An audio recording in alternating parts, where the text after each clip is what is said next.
What is up, everybody? It's me, Duke Farley, back at it again here, and I am joined by another contestant about to go into the Ascendance Live Season 3 house. I'm here with Billy. Fuck. Billy, what's up, man? I'm not bad, Duke. Thank you very much for asking. Yeah, I'm fucking stoked to be doing this. Super, super excited. I don't really have any other describing words. And stoked, excited, energetic, fucking everything, man. It's surreal. I think surreal is the best word I can come up with right now. And it's just I'm so ready. So ready, and I am excited to get to talk to you this evening. I have a question that is pretty open-ended here for you that basically we just kind of want to feel out, who Billy is and what he's about. So Mhm. I'll go ahead and give it to you. I want you to describe your perfect day. Who are you doing that with? What are you doing? Where are you going? All that good stuff. Mm.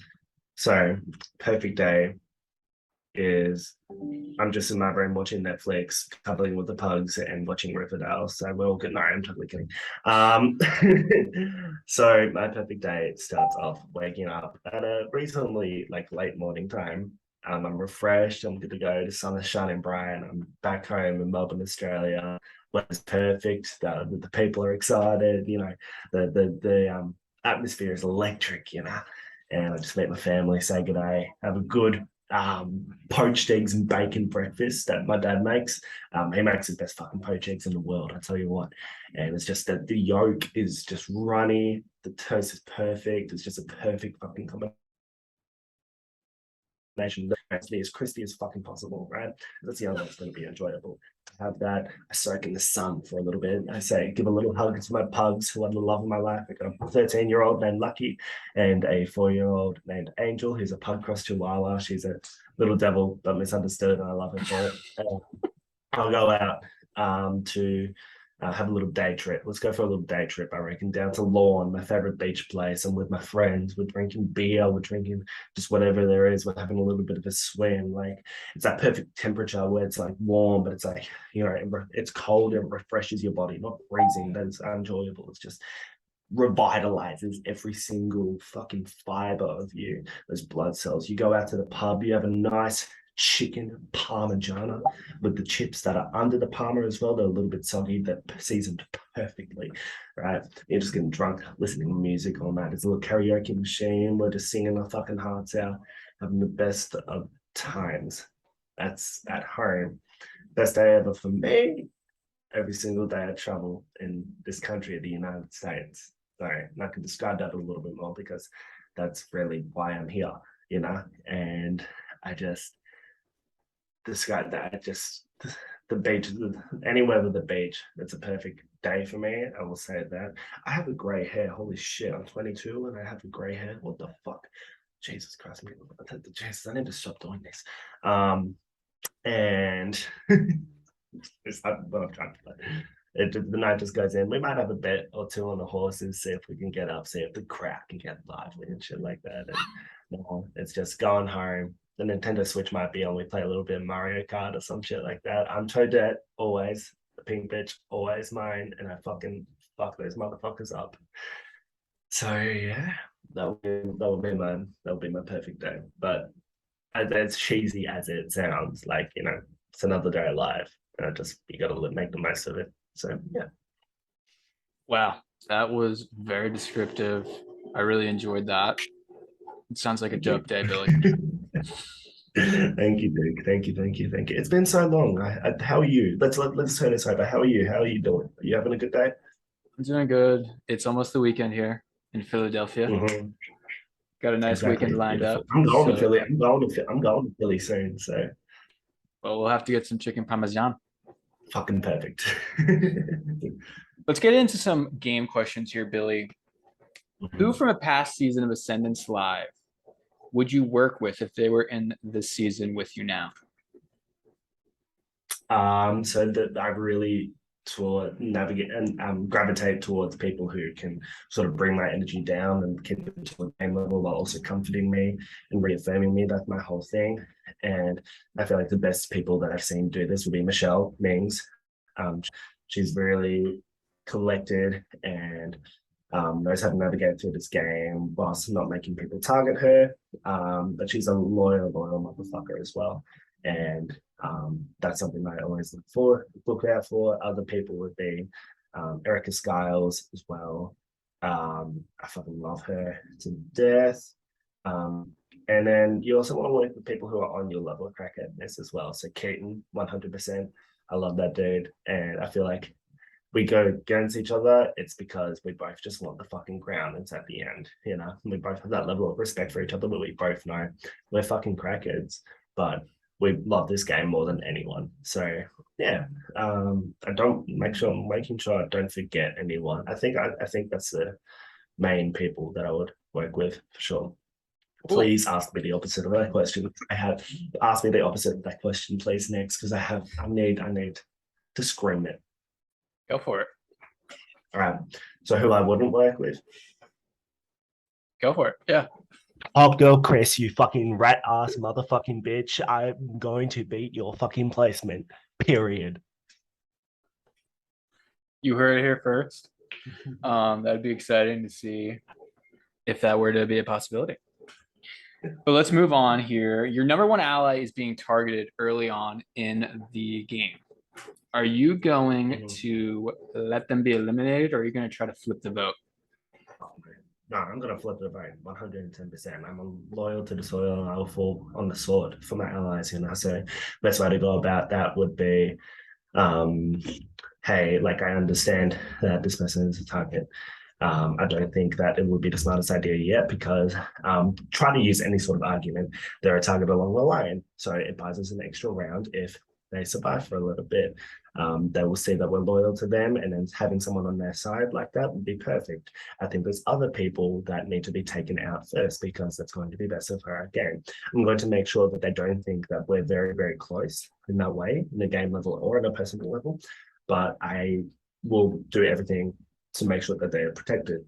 And I'll also try to benefit the people who are thinking that as well. So, funnily enough, in my past LRG, which I just did on the weekend, Mayhem, I was part of the tribunal, and one member of the tribunal almost put on my closest ally. But I said, hey, you know what? The person that I wanted to put up, I know you're not close with them. You can put that person up instead because I know that you weren't feeling easy with them. And they took that offer, and I had to pick up a new nominee, and I took a shot at a challenge base, and I got them out. So I'm not afraid to fall on the soil for my allies.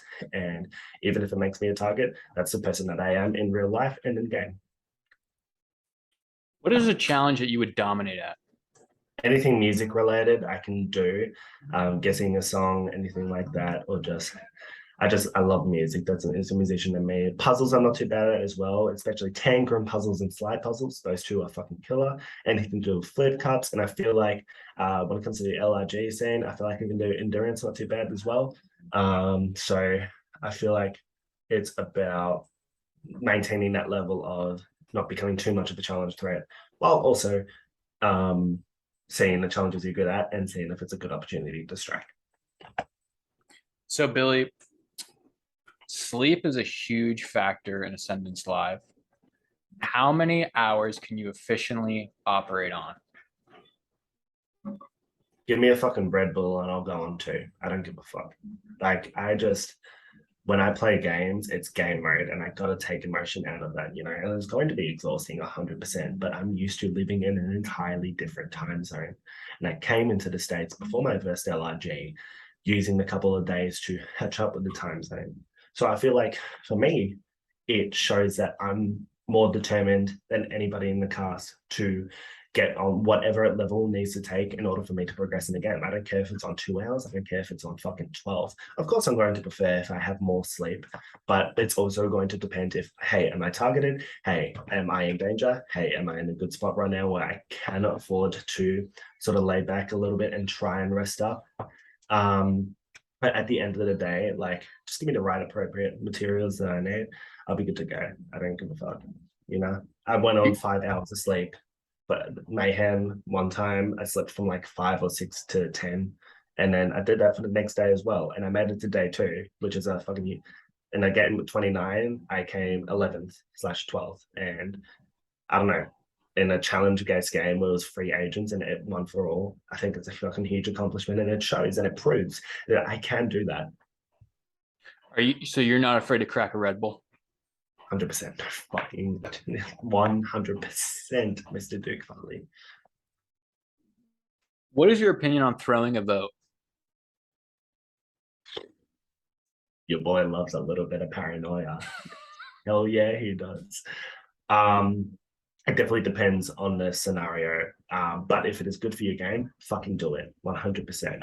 But don't be, you got to prepare if it backfires and people use it against you, you know? So if it's good for your game, fucking go for it. I'm going to do it if I need to. I want to give you a scenario here, Billy. Let's go. So, congratulations, you made it to the final three of Ascendance Live Season 3. I'm taking my loyal ally because I can beat anyone with my confidence. Point blank. Period. All right. Take the loyal ally who has a better chance of winning against you, or take the goat and win an easy. Is that the question? Yeah. Perfect. I've heard it. A lot of us. Sorry, that was rude of me, but I was just. I'm up myself right now. My ego's through the fucking roof. I feel like I got that public speech ability and energy to really convey the jury, whatever it may be, to really see my game and to favor me. And I know myself socially, and I know that people can definitely see my game for what it is throughout the whole time, and may be able to clock me. But I'm also not going to be afraid to earn that. And look at me, you're still new what I was doing, and I'm still fucking here. I'm not afraid to take people who are loyal to me because I want to repay what I have been basing my entire game on. It's loyalty, the fucking foundation. So I don't care. I don't mind doing it. I very much play with my heart as well, so it's definitely a factor. I'm not afraid to hide that. What's your approach to powers in the game? They're going to be hidden. Yeah. You going to So go for them? yeah, 100%. Oh yeah, 100%. I'm gonna go for them. And someone that one of my friends Megs taught me is that I think a lot of people go for especially in these types of interviews, to say, I'm not going to say what my power is. I'm not going to tell anyone. I'm going to use it to my advantage and then like come out of the shadows. But like really you need to use it as more of a tool, whether you use the advantage or not. If you're going to keep the advantage, if you're going to be silent about it, give a specific reason as to why you're being silent about it. If you're being targeted and you don't want people to split votes and you want to take the person out, then keep it a secret. But if you're not telling anyone when you're in a pretty decent spot, but being seen as playing in the middle, you got to tell people to make people trust you. You know, it definitely depends on who is in the game, who leaks information, who you can trust. And if you want to use it strategically as well, like we all saw what Yule did in Cook Islands with Penner, convincing him to flip.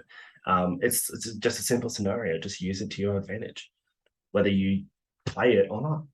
I 100% will be going for advantages, and I will not be hiding it. What are you doing to prepare for this game? So I'm definitely going to get a lot of rest and chill time before. I'm going to be in Chicago for a few days with my friend Crispy.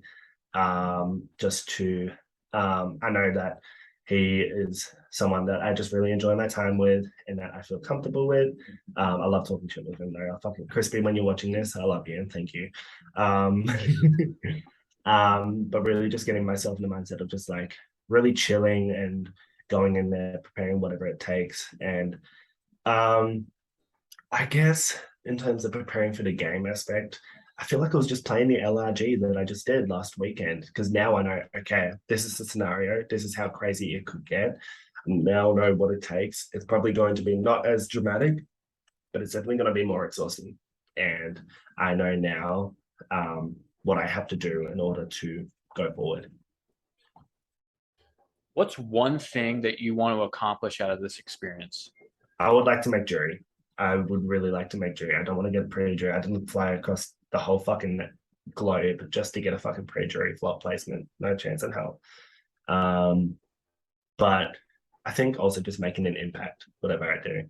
I want to make people remember how Billy Stevens played this game, how he played an amazing game. Well, somewhat it could have been messy. It could have not been the smartest at some times, but hey, Billy fucking did that, you know. And I think meeting people along the way and like being able to meet people who I've known for a while, because I imagine there'll be definitely some pre-existing connections. And again, I don't know. I definitely have my assumptions as to who could be in there, but I think really I really want to make jury. That's the number one thing for sure. You mentioned making an impact. What does that mean to you? To me, it means people remembering how you played and being a staple in this game. Not many people are going to remember if you placed low, or even placed high but didn't really do anything. Like take for example Eric, he was like the second boot, but he made an impact by calling out Joe Lee in his elimination and being like, "You are the biggest threat, and you need to go." Like, and people remember that, and something like that. If people can remember me for how I acted in this game and how I wasn't able to back down, I'm not going to back down from a fight, and I'm not going to back down from peer pressure. I'm going to make people think I am, but no, that ain't me. Billy, is there anything else interesting that you want to tell me or the viewers? I'm holding sports bet up at holding sports betting odds for if I get into showdown too easily, everyone. So right now it's currently it's one currently 3-1 if I get into showmans, 10-1 if I end up sleeping with someone, and 1.0.00001 if I just fall for anyone in the entire game, and 100-1 if none of that happens. So I'm a mess when that comes to that shit. I think that's got to be my weakness, to be honest. Like if I don't know, end up cuddling with someone or something like that. Well, Billy, I look forward to seeing if that ends up happening this season. And I look forward to watching you make an impact on season 3, however that is. And good luck. And thanks for coming on the podcast and doing your interview. Thank you so much, Dick. Fuck you, Hot Girl Chris. I'm betting your placement, bitch.